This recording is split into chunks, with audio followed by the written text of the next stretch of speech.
Hello guys, तो कैसे हैं आप लोग। आज हम बात करने वाले हैं रेक्टिफायर के बारे में। जैसे कि हमने प्रीवियस क्लास में पढ़े थे रेक्टिफायर।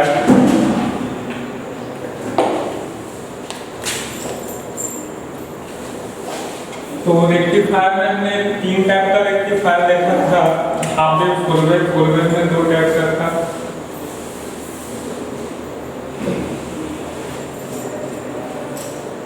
रेक्टिफायर में हमने क्या क्या देखा था। हमने 3 टाइप का रेक्टिफायर देखा था। हाफ वेव रेक्टिफायर और दूसरा फुल वेव रेक्टिफायर। इसमें हमने 2 टाइप का रेक्टिफायर देखा था, सेंटर टाइप रेक्टिफायर और ब्रिज रेक्टिफायर। ओके, तो सबसे पहले हाफ वेव रेक्टिफायर में हमने क्या देखा था कि इसमें मिनिमम कितने डायोड का रिक्वायरमेंट होता है। इसमें हमें 1 डायोड का रिक्वायरमेंट होता है। सेंटर टाइप में मिनिमम कितने 2 डायोड का रिक्वायरमेंट होता है। ब्रिज में कितने 4 का रिक्वायरमेंट होता है। ओके, अब इसका आप लोग का जो मेनली एग्जाम में पूछा जाता है, इसका वर्किंग प्रिंसिपल पूछा जाता है और इसका नेट स्प्लिट पूछा जाता है। तो इसको हमने बताया था कि जो हाफ वेव रेक्टिफायर होता है या कोई भी रेक्टिफायर होता है, उसको बनाने के लिए मिनिमम जो क्या क्या रिक्वायरमेंट होता है। तो एक ट्रांसफार्मर,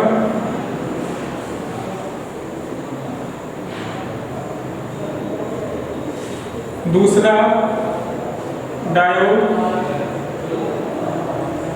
कौन सा डायोड होता है। तो डायोड आपका पीएन जंक्शन डायोड होता है। नॉर्मल जो पीएन जंक्शन डायोड होता है।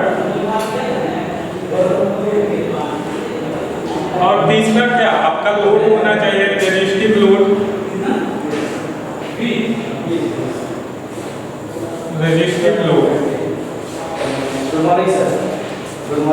ओके, तो ये 3 चीजों का रिक्वायरमेंट होता है। हमने पिछले वीडियो में हमने देखा था। अब इसमें हम बात करने वाले हैं हाफ वेव रेक्टिफायर में क्या क्या होता है, कैसे इसका वेवफॉर्म कैसे बनता है। ये जो रेक्टिफायर है आपका पीएन जंक्शन डायोड का एक एप्लीकेशन है।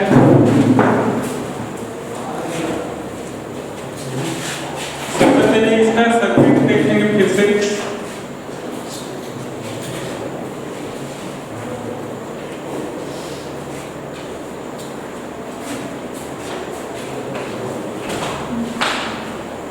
ये आपका ट्रांसफार्मर हो गया।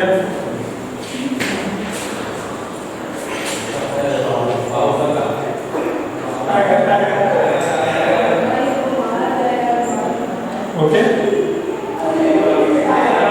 ये आपका लोड हो गया। ये है half wave rectifier. Half wave rectifier में हमने दो तरह का देखा था। इसमें कनेक्शन आपके कनेक्शन पे डिपेंड करता है कि ये आपको किस तरह का आउटपुट देगा। ओके, तो सबसे पहले इसका पहले इनपुट सिग्नल देखते हैं कैसा मिलता है। जो इनपुट सिग्नल होता है कुछ इस तरीके से होगा। जो आउटपुट मिलेगा वो कैसा मिलेगा, देखते हैं।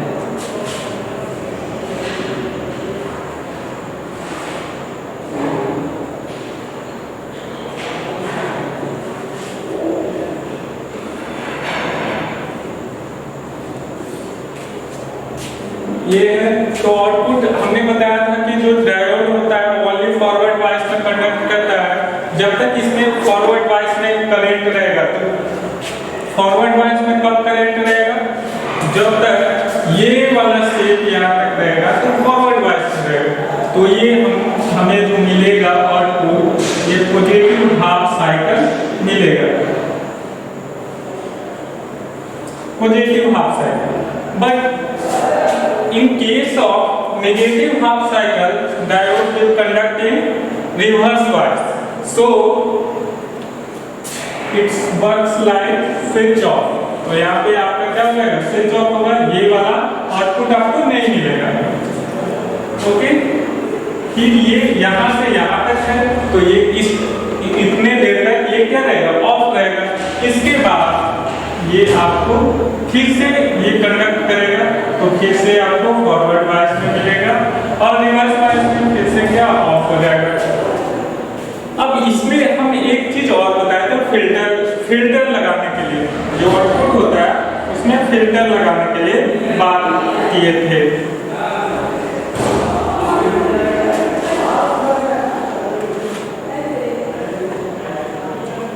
तो सबसे पहले ये आपका पीएन जंक्शन डायोड हो गया, ये आपका लोड हो गया, रेजिस्टिव लोड। तो हमने कौन सा फिल्टर इसके लिए बोला था, इसके लिए हमने कैपेसिटर लगाने के लिए बोला था, कैपेसिटर फिल्टर लगाने के लिए बोला था। ओके, तो कैपेसिटर लगाने के बाद इसका जो आउटपुट होगा किस शेप का होगा वो देख लेते हैं। ये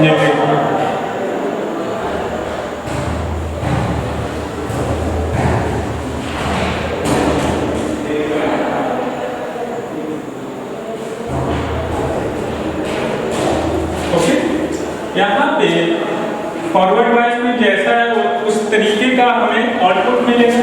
यहाँ से शुरू हुआ और यहाँ गया। जब ये डाउनफॉल हो रहा था, नीचे गिर रहा था, इसका वेवफॉर्म गिर रहा था, तो ये उस समय ये कैपेसिटर फुल चार्ज था, तो ये इसे गिरने नहीं देगा, ये थोड़ा सा नीचे गिरेगा, थोड़ा सा नीचे गिरेगा वेवफॉर्म, फिर ये कुछ इस तरीके से होगा। जब जितने देर डिस्चार्ज होगा उतने देर में ये वापस डायोड किस बायस में कंडक्ट होना शुरू हो जाएगा, फॉरवर्ड बायस में। तो ये क्या है, फिर से कुछ इस तरीके से वेवफॉर्म बनाएगा।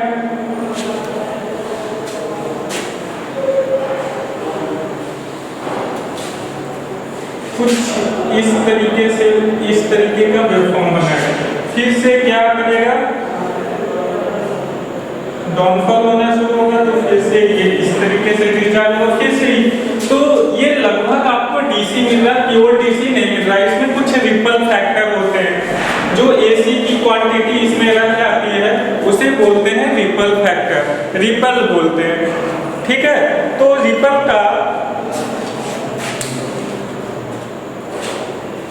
फैक्टर को हम गामा से डिनोट करते हैं। ओके, तो हम यहाँ पर लिखते हैं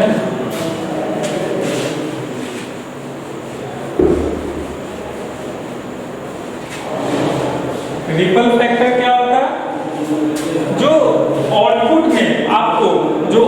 में आपको क्या मिलता है, एसी का क्वांटिटी इसमें मौजूद रह जाता है, उसे हम रिपल फैक्टर बोलते हैं। तो इसे हम लोग कैसे रिप्रेजेंट करते हैं, इसे हम गामा से रिप्रेजेंट करते हैं। ओके, तो रिपल फैक्टर का जो फॉर्मूला होता है, आरएमएस वैल्यू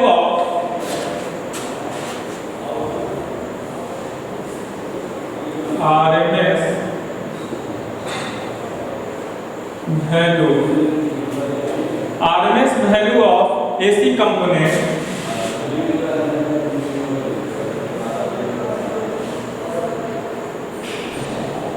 अपॉन क्या, डीसी से कंपेयर कर रहे हैं, डीसी वैल्यू। ठीक है, ये आपका रिपल फैक्टर है। तो देखिए रिपल फैक्टर जो आउटपुट हमें क्या मिलेगा, आरएमएस वैल्यू क्या होगा, यहाँ पे इसको कुछ इस तरीके से रिप्रेजेंट कर सकते हैं। कैसे, तो RMS value VRMS upon V। अच्छा, आरएमएस वैल्यू जो होता है only in AC, root mean square होता है। तो एसी की क्वांटिटी को आरएमएस में ही मेजर किया जाता है, और ये क्या हो जाएगा आपको डीसी वैल्यू, VDC से रिप्रेजेंट करते हैं, इसका स्क्वायर हो जाएगा -1। ओके, ये आपका क्या हो गया, रिपल फैक्टर।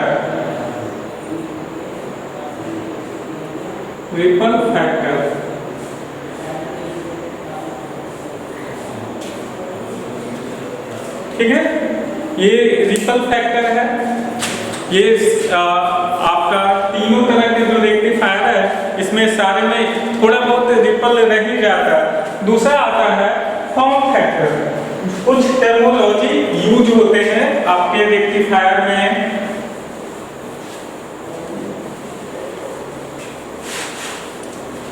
तो फॉर्म फैक्टर क्या होता है? जनरली आप लोग का सिलेबस में है, लेकिन आज तक इन सब टॉपिक से आपको क्वेश्चन नहीं पूछा हुआ है। तो फॉर्म फैक्टर क्या होता है? तो RMS value upon DC value.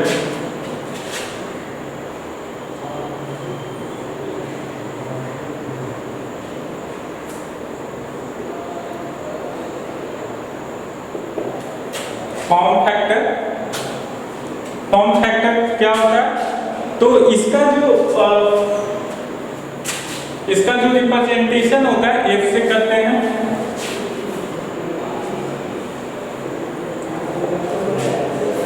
तो इसका जो वैल्यू होता है RMS value upon DC value. Okay, तो इसको हम लिख सकते हैं VRMS अपॉन VDC, ये लिख सकते हैं। इसको रिपल के फॉर्म में लिखें तो कैसे लिखेंगे? ये देखिए कुछ इसी तरीके का है ये भी। तो इसको भी y बराबर हो जाएगा फॉर्म फैक्टर को एक जगह अंडर रूट, ये देखिए यही वाला फॉर्मूला यहाँ पे भी है, f का स्क्वायर माइनस 1 हो जाएगा, ये रिपल हो जाएगा फॉर्म फैक्टर के टर्म में। नेक्स्ट आता है क्रिस्ट फैक्टर। अच्छा एक चीज और बताइए, आरएमएस वैल्यू, डीसी वैल्यू, एक आता है पीक वैल्यू। पीक वैल्यू किसे कहते हैं? ये देखिए जो ऊपर का पीक वैल्यू है इसे पीक वैल्यू बोलेंगे। ये क्या है? ये रिवर्स में पीक वैल्यू है, रिवर्स में ये फॉरवर्ड में। ओके, ये पीक वैल्यू, इसे पीक वैल्यू बोलते हैं। आपको जो वैल्यू मिलेगा इसे पीक वैल्यू बोलेंगे। नेक्स्ट आता है क्रिस्ट फैक्टर।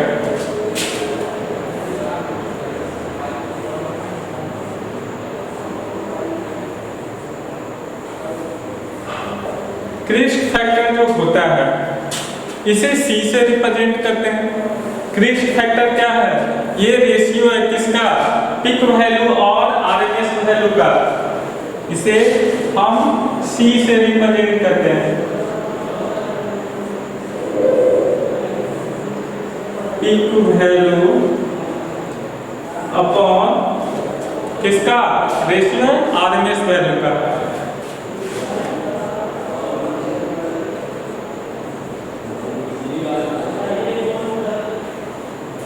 ये आपका क्रिस्ट फैक्टर हो गया। तो crest factor generally half wave rectifier में कितना होता है? क्रिस्ट फैक्टर जो हाफ वेव रेक्टिफायर में ये 2 होता है, 2 होता है।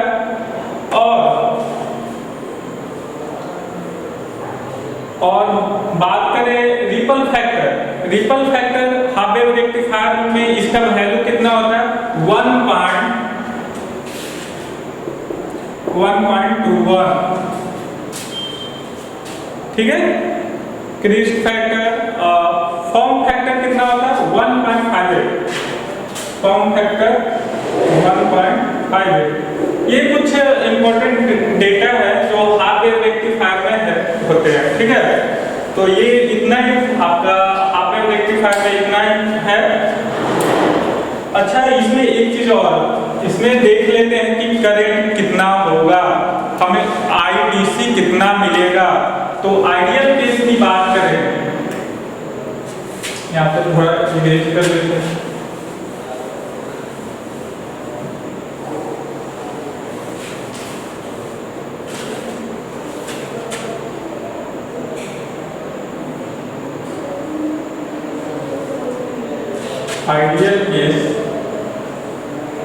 आइडियल केस में कितना होगा? आईडीसी क्या है? ये आपका आउटपुट है, ये देखिए आपका आउटपुट है IDC, इसमें करंट का वैल्यू क्या होगा, तो इसमें करंट का वैल्यू IM अपॉन पाई होगा। क्यों पाई होगा, ये देखिए आपका, इसको थोड़ा सा क्वाड्रेंट में डिवाइड कर दीजिए, ये 0 हो गया,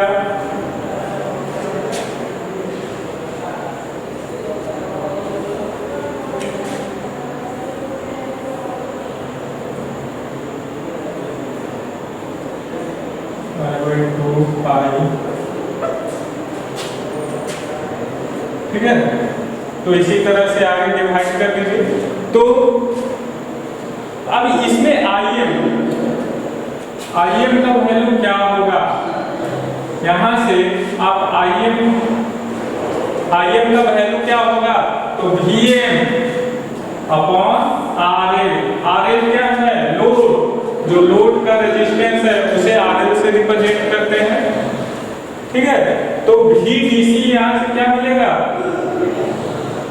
VDC V बराबर IR, यहां से आपका VDC VM अपॉन पाई हो जाएगा, ठीक है। ये आपका करंट एंड वोल्टेज हो गया।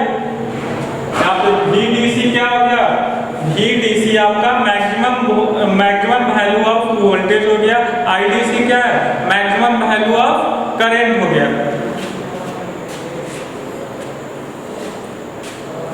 अब प्रैक्टिकल की बात करें तो प्रैक्टिकल में क्या होता है, IDC IM अपॉन पाई हो जाएगा, IM, और VDC VM वही हो जाता है, इसका कुछ वैल्यू आ जाता है, यहाँ पे वेल डिफाइंड होता है, लेकिन यहाँ पे प्रैक्टिकल की केस में कुछ एरर की वजह से ये वैल्यू प्रॉपर वैल्यू नहीं आ पाता है। तो हाफ वेव रेक्टिफायर में बस इतना ही। हाँ, लेकिन इसमें कुछ इंपॉर्टेंट बात है जो याद रखने वाली है, जैसे इसका जो इफिशिएंसी होता है, इफिशिएंसी हाफ वेव रेक्टिफायर का जो मैक्सिमम इफिशिएंसी होता है, इफिशिएंसी का फॉर्मूला क्या होता है, हर जगह आपने पढ़ा होगा, इफिशिएंसी आउटपुट अपॉन इनपुट। तो आउटपुट क्या मिल रहा है आपको, आउटपुट क्या मिल रहा है, आउटपुट पावर DC मिल रहा है, तो DC output power upon input AC power, तो VRMS हो जाएगा, या VRMS इंटू IRMS। तो यहाँ पे जो मैक्सिमम वैल्यू होता है, मैक्सिमम इफिशिएंसी आता है, इफिशिएंसी मैक्सिमम 40%, 40.06%, 40% मान के चलिए, 40% इसका हाफ वेव रेक्टिफायर का मैक्सिमम एफिशिएंसी होता है। अब एक आता है पीक इनवर्स वोल्टेज, इसके बारे में थोड़ा सा आपको शॉर्ट नोट में लिखने के लिए दे देगा कि पीक इनवर्स वोल्टेज क्या है, पीक इनवर्स वैल्यू क्या है। तो पीक इनवर्स वोल्टेज का मतलब क्या होता है, थोड़ा सा समझिएगा, नाम में इसका आंसर छिपा हुआ है।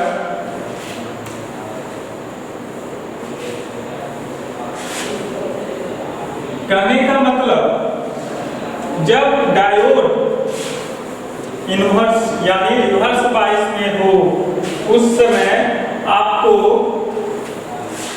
रिवर्स बायस में हो, उस समय आपको जो वैल्यू मिलता है वही होता है peak inverse voltage.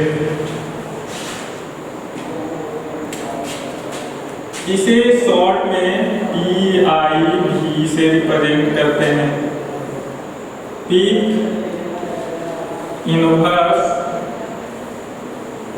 Voltage. Okay, तो पीक इनवर्स वोल्टेज जो होता है हाफ वेव रेक्टिफायर, अच्छा इसे थोड़ा समझिए ये होता क्या है। तो हमने अभी बनाया था, फिर से बनाता हूँ डायग्राम। ये आपका हाफ वेव रेक्टिफायर का इमेज है।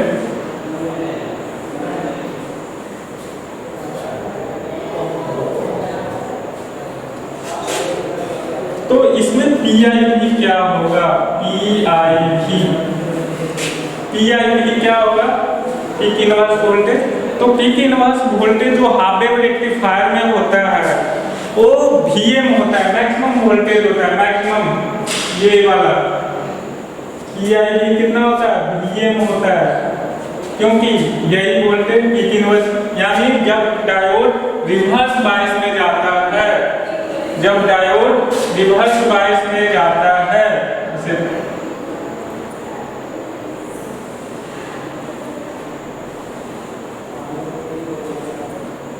जब डायोड जिस समय रिवर्स बायस में जाता है तो उस समय मैक्सिमम वैल्यू जो होता है Vm होता है।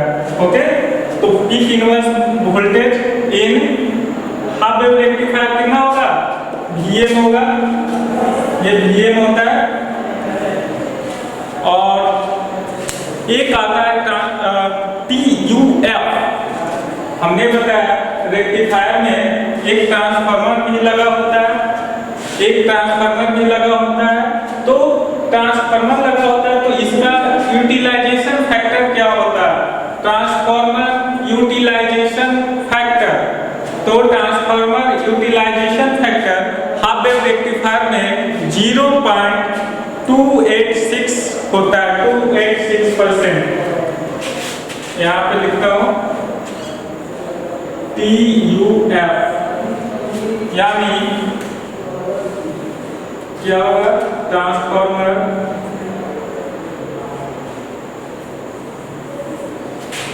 यूटिलाइजेशन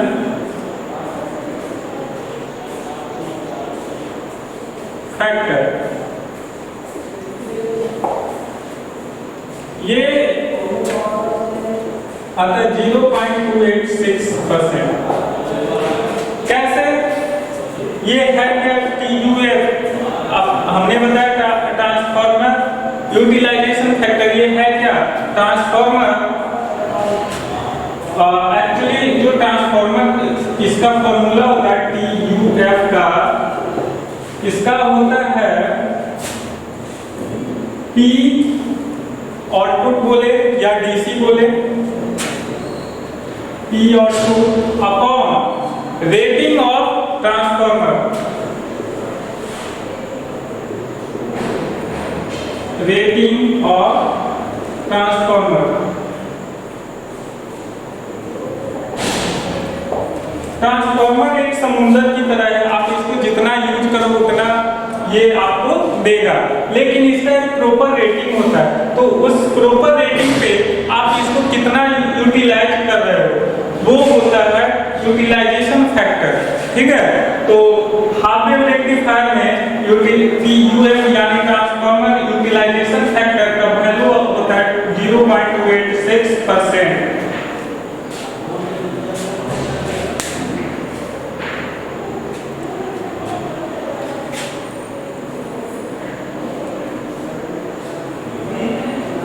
अब बताइए, एक टर्म और है ripple frequency, ripple frequency for half wave rectifier. Ripple frequency कितना होगा, रिपल फ्रीक्वेंसी को एक बार से रिप्रेजेंट करते हैं, तो हाफ वेव रेक्टिफायर में रिपल फ्रीक्वेंसी कितना होगा, एक होगा। जो इसका करने का मतलब जो इनपुट का फ्रीक्वेंसी होगा वही तो इसका भी फ्रीक्वेंसी होगा,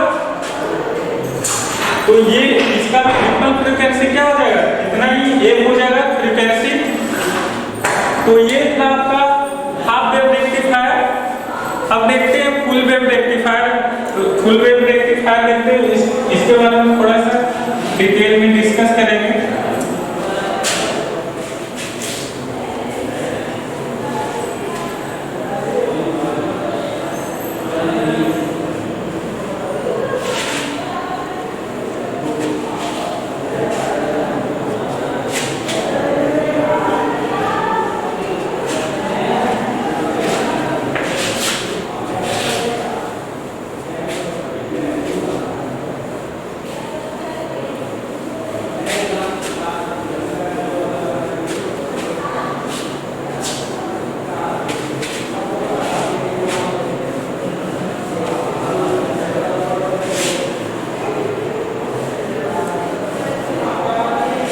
चलिए देखते हैं full wave rectifier. Full wave rectifier के बारे में हमने बता दिया था। अब इसमें कुछ जैसे इसमें हमने कुछ इंपॉर्टेंट डेटा के बारे में बात किया था, तो इसमें भी वही टर्म के बारे में बात करेंगे। जैसे इसका एवरेज वैल्यू क्या होगा, आरएमएस वैल्यू क्या होगा, और क्या हमने निकाला था एफिशिएंसी क्या होगा। तो इन सब चीज़ों के बारे में डिस्कस करते हैं। तो चलिए पहले इसका हम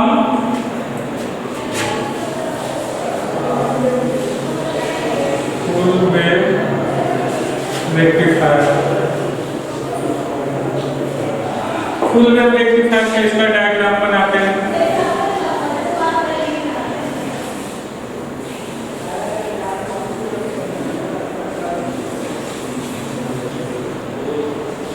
तो फुल वेव रेक्टिफायर में हमने दो तरह का रेक्टिफायर पढ़ा था। तो सबसे पहले हम सेंटर टैप की बात करें तो सेंटर टैप में एक सेंटर में टैपिंग कर देते हैं, यानी यहाँ पे जो सेकेंडरी टर्मिनल है ट्रांसफार्मर का उसके सेंटर पे एक टैपिंग कर देते हैं, वायर निकाल देते हैं और इससे हम एक लोड कनेक्ट करते हैं। लोड कनेक्ट करते हैं, कैसा लोड, रेजिस्टिव लोड, और दोनों तरफ एक क्या लगाते हैं, डायोड लगाते हैं। इसको बोलते हैं centre tap full wave rectifier.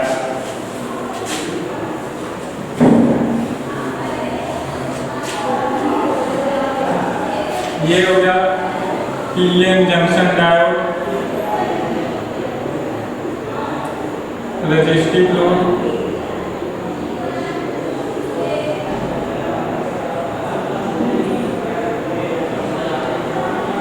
अब ये आपका क्या हो गया ट्रांसफार्मर।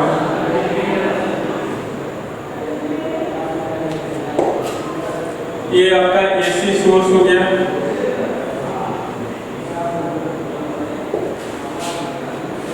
तो ट्रांसफार्मर यूटिलाइजेशन फैक्टर इसमें क्या होगा, ये भी बात करेंगे। इसका यूटिलाइजेशन फैक्टर क्या होगा, ज्यादा होगा कि कम होगा।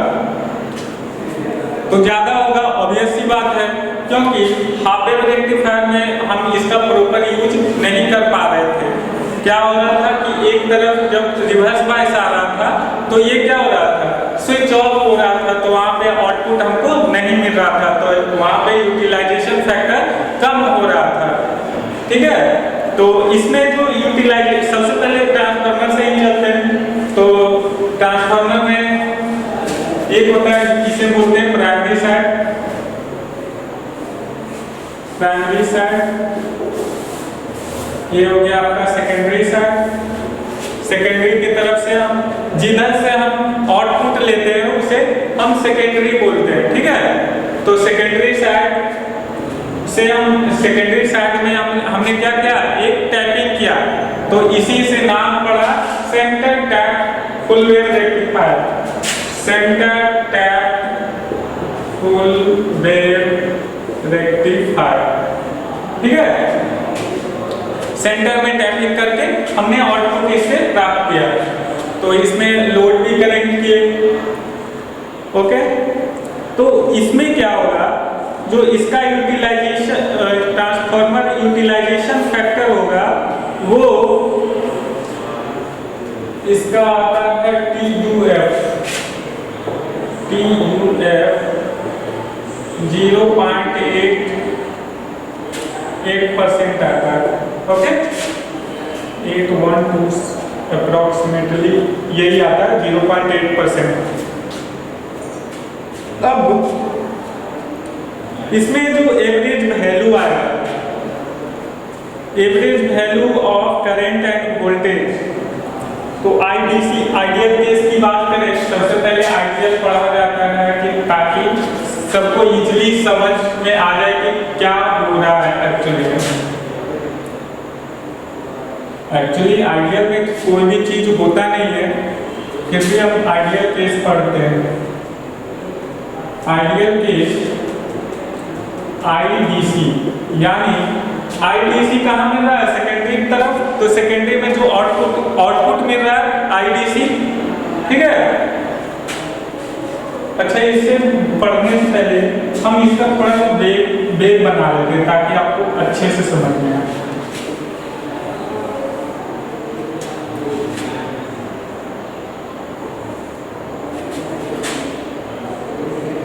ये आपका इनपुट हो गया।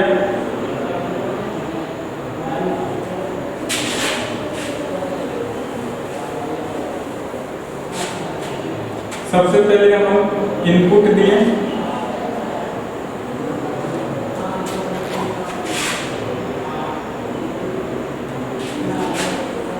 तो हमें आउटपुट कैसा मिलेगा?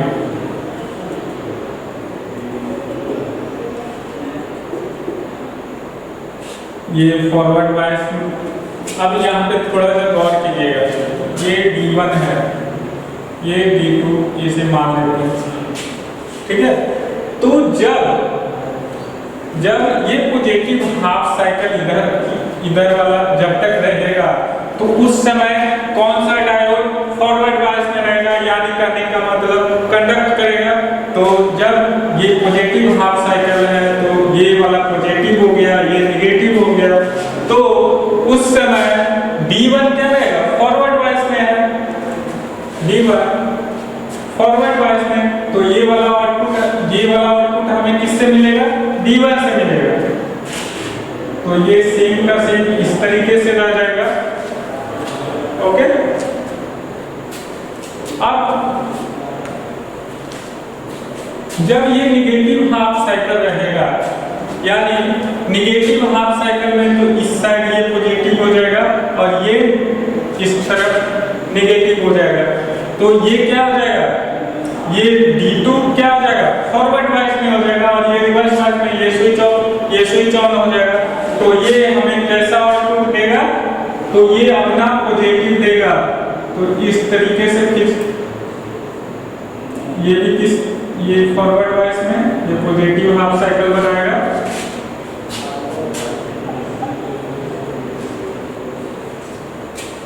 ठीक है, सिमिलरली आगे भी ऐसा ही होगा। जब ये पॉजिटिव हाफ साइकिल आएगा तो ये D1 कंडक्ट हो जाएगा, तो D1 ये कुछ इस तरीके से हो जाएगा। तो वेवफॉर्म मेरा आउटपुट कुछ इस तरीके से मिलेगा। ओके, तो अब हम बात करने वाले हैं IDC। IDC कितना मिलेगा? IDC फुल वेव रेक्टिफायर में कितना मिलेगा? तो IDC जो होगा 2IM अपॉन पाई। हमने हाफ वेव रेक्टिफायर में क्या देखा था? IDC कितना मिला था? IDC IM अपॉन पाई मिला था। ओके, IM अपॉन पाई मिला था। तो यहाँ पे देखिए एक साइकिल में कितने बार हमें क्या मिल रहा है? IM मिल रहा है, मैक्सिमम वैल्यू मिल रहा है, तो 2 बार, तो 2IM अपॉन पाई हो जाएगा। तो पाई तक देखिए ये क्या हो गया? 0, पाई अपॉन 2 हो गया और ये पाई हो गया। एक साइकिल की बात करें तो 2 बार मैक्सिमम वैल्यू मिल रहा है, तो IDC आपका 2IM अपॉन पाई हो गया। और in case of half wave rectifier आपका क्या मिल रहा था? IM upon pi. एक ही मैक्सिमम वैल्यू मिल रहा था पाई तक, यानी एक साइकिल में एक IM मिल रहा था। ठीक है, तो इसी तरह से आपका VDC भी क्या हो जाएगा? 2VM अपॉन पाई हो जाएगा। ओके, 2VM अपॉन पाई हो जाएगा। In case of ideal case की बात कर रहे हैं। आइडियल केस में एक्चुअली आइडियल होता नहीं है कुछ, लेकिन हम लोग समझने के लिए पढ़ते हैं। अब RMS वैल्यू की बात करें, RMS value of current end voltage, तो यहाँ पे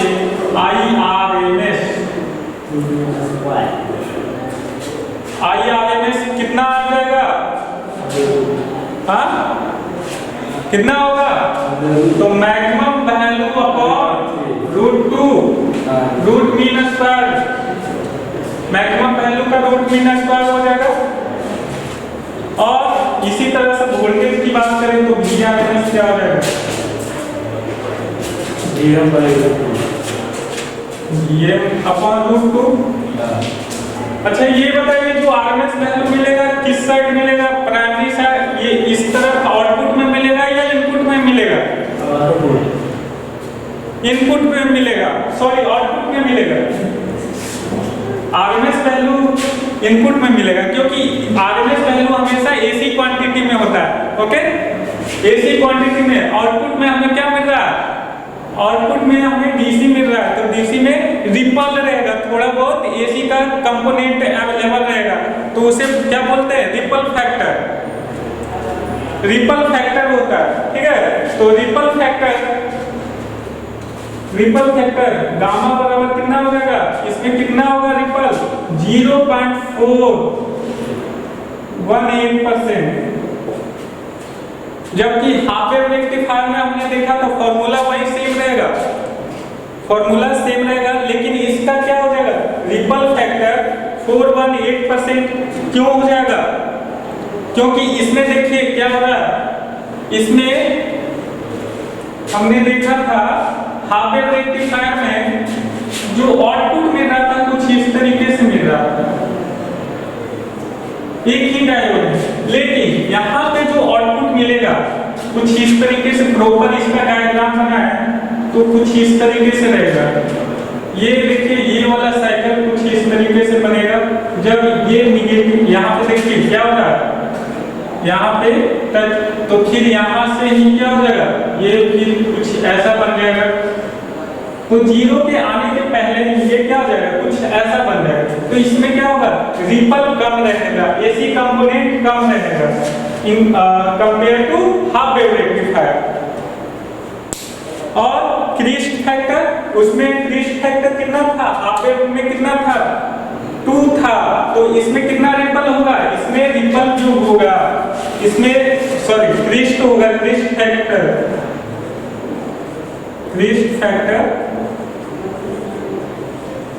इसे C से रिप्रेजेंट करते हैं।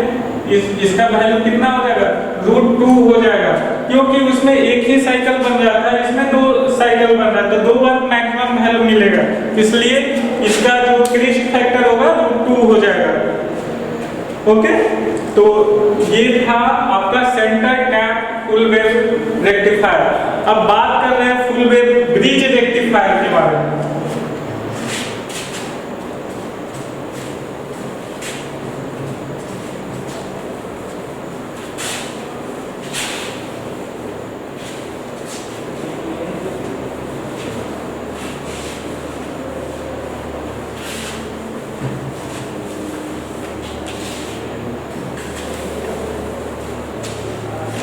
इसमें जो आरएमएस वैल्यू है दोनों में सेम रहेगा।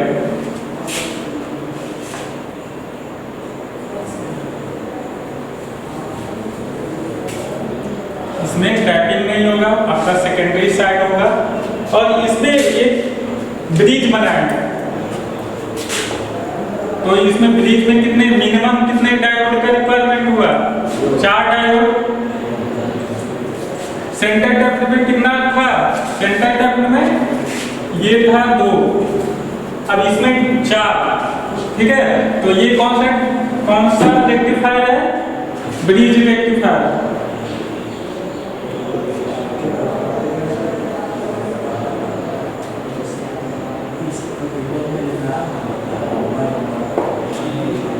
तो 4 डायोड लगा देते हैं।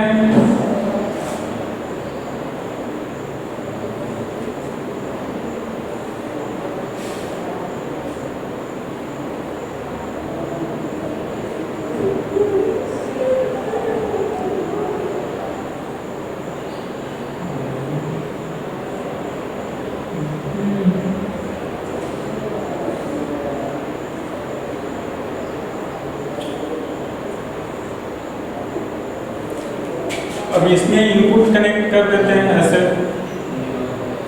आउटपुट कहाँ कनेक्ट करेंगे, इन 2 टर्मिनल पे आउटपुट कनेक्ट कर दिए, ठीक है। तो मेनली जो आपका एक पीक इनवर्स वोल्टेज पूछा जाता है वो किसमें पूछा जाता है, फुल ब्रिज रेक्टिफायर में। इसका नाम ये दे देते हैं D1 D2 D3 D4। Okay, तो तो देखिए इन पहला बात करें जो आपका इनपुट इसमें कैसा देंगे, साइनसोइडल वोल्टेज दे रहे हैं, कुछ इस तरीके से इनपुट है, तो आपका आउटपुट कैसा मिलेगा, आउटपुट कैसा मिलेगा।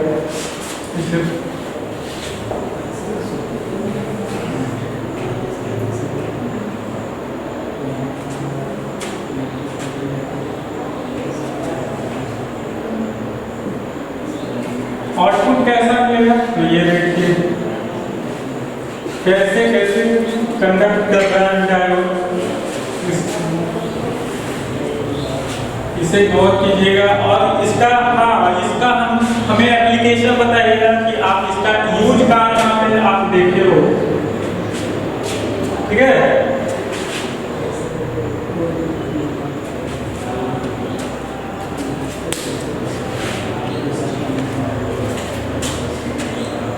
तो सबसे पहले अगर ये पॉजिटिव हाफ साइकिल इनपुट में यहाँ पे है तो कौन सा डायोड कंडक्ट होगा, ये देखिए यहाँ पे ये आपका रिवर्स बायस में हो जाएगा, D1 आपका रिवर्स बायस में, D2 क्या हो जाएगा फॉरवर्ड बायस में। ये आपका P है ना, ये आपका N है, ये P है, ये N है, तो ये P है और ये N है, ये P है और ये N है। डायोड को पहचानने का नियम कैसा है, आपने अगर डायोड देखा होगा तो डायोड कुछ इस तरीके का होता है, कुछ इस तरीके का होता है। टू टर्मिनल डिवाइस है, यहाँ पे एक तरफ एक उजला पट्टी होता है, वो पहचानने का नियम है। वो क्या होता है, जिस तरफ वो ये कलर किया हुआ रहता है उजला का, वो N साइड होता है। तो ये देखिए किस तरीके से इसमें करंट फ्लो करेगा। तो पहला केस की बात करें कि अगर पॉजिटिव हाफ साइकिल रहे तो ये डायोड इस तरीके से और ये लोड से होते हुए ऐसा, और ये फिर ये भी फॉरवर्ड बायस में, तो ये ऐसा। अब यहाँ देखिए अगर ये इस यहाँ पर से दो रास्ता इधर भी जा सकता है और इधर भी, लेकिन इधर नहीं जा रहा क्योंकि ये रिवर्स बायस में हो रहा है। आपका N क्या है, पॉजिटिव से कनेक्ट है यहाँ पे, तो ये रिवर्स बायस में, तो ये क्या है Z टाइप का कुछ ऐसा बना रहा है, तो इस तरीके से करंट फ्लो करेगा। D2 एंड D3 एक बार में कंडक्ट करेगा। ब्रिज रेक्टिफायर की बात करें तो ब्रिज रेक्टिफायर में हमेशा अपोजिट डायोड एक साथ काम करता है, जैसे D1 and D4, D2 and D3 एक साथ क्या करेगा, कंडक्ट करेगा। तो आपका कुछ ऐसा साइकिल मिलेगा, ठीक है। अब यहाँ पे कलर चेंज कर लेते हैं। अब यहाँ पे जब ये निगेटिव हाफ साइकिल आ गया तो ये क्या हो जाएगा, ये देखिए ये निगेटिव हो जाएगा, ये पॉजिटिव हो जाएगा। तो करंट कैसे फ्लो करेगा, यहाँ पे देखिए यहाँ से इधर नहीं जाएगा, ये रिवर्स बायस में है, और यहाँ से इधर जाएगा, ये फॉरवर्ड बायस में है। तो ये देखिए कुछ इस तरीके से जाएगा और यहाँ से फिर ये इस तरीके से आएगा, इधर नहीं जा सकता क्योंकि ये रिवर्स बायस में आ जाएगा। तो यहाँ से फिर इस तरीके से और फिर ये इस तरीके से फ्लो हो जाएगा, तो ये क्लोज लूप बन जाएगा। तो करंट कुछ इस तरीके से फ्लो करेगा, जैसे D4 से होकर D1 से आउटपुट निकल जाएगा, ठीक है। तो इसका साइकिल कुछ इस तरीके से बनेगा। एक साइकिल कंप्लीट हो गया, ठीक है। तो इसी तरह से आगे भी होते रहेगा, आउटपुट मिलते रहेगा। तो ये क्या है, ब्रिज रेक्टिफायर का आउटपुट है। आउटपुट कैसा मिल रहा है, यूनी डायरेक्शनल मिल रहा है। अब इसमें कुछ रिपल भी रहेंगे। रिपल कहने का मतलब एसी करंट मौजूद होंगे। क्यों होंगे, क्योंकि जब डायोड रिवर्स बायस में आता है तो थोड़ा सा करंट छोड़ जाता है, यानी वो कंडक्ट कर देता है, तो जिसके कारण एसी कंपोनेंट मौजूद होते हैं। ये भी एक रीजन है। दूसरा रीजन ये है कि फॉरवर्ड बायस के चलते भी ये कुछ प्रॉपर डीसी नहीं बना रहा, ये पल्सेटिंग डीसी बना रहा, तो जिसके कारण इसमें से क्या होगा, कुछ रिपल रह जाएंगे। तो इसमें जो आता है पीक इनवर्स वोल्टेज, आपको पीक इनवर्स वोल्टेज जो होता है आपका ब्रिज रेक्टिफायर में ही पूछता है।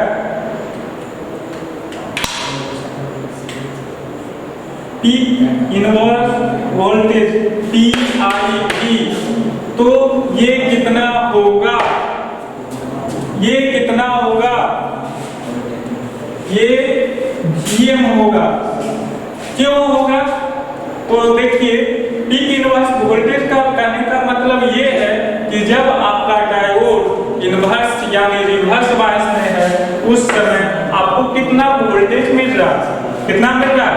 देखिए खुद देख लीजिए, जब ये वाला पीक इनवर्स ये रिवर्स बायस में है तो आपका इससे आपको कंडक्ट हो रहा है, तो आपको जो मैक्सिमम वैल्यू मिल रहा है वो कितना मिल रहा है, ये मिल रहा है, ये मिल रहा है। जब ये रिवर्स बायस में है तो आपको इस डायोड से मैक्सिमम वैल्यू कितना मिल रहा है, ये मिल रहा है।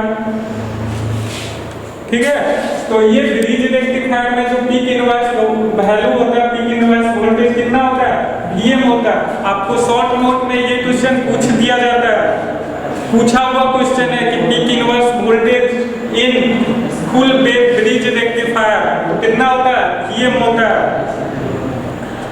अब इसमें TUF यानी TUF ट्रांसफार्मर यूटिलाइजेशन फैक्टर, इसमें भी कितना होता है 0.812%, 0.812%। इसका वही फार्मूला होता है P output upon transformer rating. Okay, अब इसमें क्या होता है, इसमें भी वही RMS वैल्यू वही रह जाएगा। आइडियल केस में भी बात करें तो जो आउटपुट मिलेगा IDC क्या हो जाएगा, I2IM अपॉन पाई हो जाएगा, क्योंकि इसमें भी दो IM मिल रहा है, दो आउटपुट मिल रहा है। ठीक है, तो IDC भी कितना ही होगा, VDC, इसमें भी बात करें तो 2VM अपॉन पाई हो जाएगा। ओके, तो ये था आपका रेक्टिफायर। आपका रेक्टिफायर यहाँ पे फिनिश होता है। अगले लेक्चर में हम बात करेंगे थायरिस्टर, SCR, दोनों एक साथ खत्म कर देंगे। ठीक है।